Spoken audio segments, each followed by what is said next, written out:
दुनिया में बहुत सारे धर्म मौजूद हैं और हर धर्म को पूर्ण रूप से पालन करने का एक रीति रिवाज होता है जिसे करके इंसान मुक्ति पा सकता है। जिस तरह हिंदुओं के लिए 4 धाम की यात्रा होती है, वैसे ही इस्लाम धर्म में हज की यात्रा होती है। इस्लाम के कुल 5 स्तंभों में से हज 5वां स्तंभ है।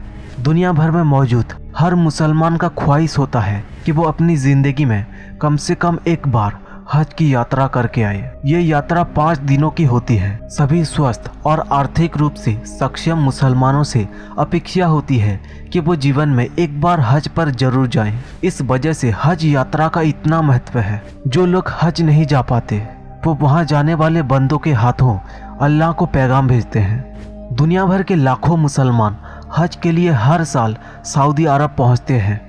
सऊदी अरब के मक्का शहर में मौजूद काबा को इस्लाम में सबसे पवित्र स्थल माना जाता है। इस्लाम का ये प्राचीन धार्मिक अनुष्ठान दुनिया के मुसलमानों के लिए काफ़ी अहम है। पर वीडियो में आगे बढ़ने से पहले नए व्यूअर्स जल्दी से चैनल को सब्सक्राइब करके बगल में घंटे की बटन को प्रेस कर दो। Thank you. काबा काले चादर में लिपटी एक क्यूब है जिसे खुद हजरत इब्राहिम ने अपने हाथों से बनाया था। इसीलिए इसे इस्लाम का सबसे पवित्र स्थल माना जाता है। लोगों का मानना है कि काबा खुद अल्लाह का घर है। रमी जमारात एक ऐसी जगह है जहां 3 बड़े खंबे हैं। इन्हीं खंभों को लोग शैतान मानते हैं और उस पर पत्थर फेंकते हैं और इसी रस्म के साथ ही हज पूरा हो जाता है। ये परंपरा हजारों साल पहले शुरू हुई थी। रमी जमारात पर पत्थर मारने के पीछे ऐसी मान्यता है कि एक बार अल्लाह ने हजरत इब्राहिम से कुर्बानी में उनकी पसंदीदा चीज मांगी थी। हजरत इब्राहिम को सबसे ज़्यादा प्यार अपनी इकलौती औलाद इस्माइल से था। ये औलाद काफ़ी बुढ़ापे में पैदा हुई थी, लेकिन अल्लाह का हुक्म मानकर वो अपनी बेटे इस्माइल की कुर्बानी देने को तैयार हो गए। हजरत इब्राहिम जब अपनी बेटे को लेकर कुर्बानी देने जा रहे थे तभी रास्ते में शैतान मिला और उसने कहा कि वो इस उम्र में क्यों अपनी बेटे की कुर्बानी देने जा रहे हैं। उसके मरने के बाद बुढ़ापे में कौन आपकी देखभाल करेगा।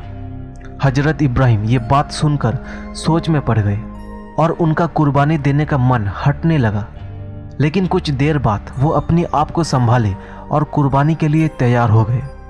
हजरत इब्राहिम को लगा कि कुर्बानी देते समय उनकी भावनाएं आड़े आ सकती है, इसलिए उन्होंने अपनी आंखों पर पट्टी बांध ली।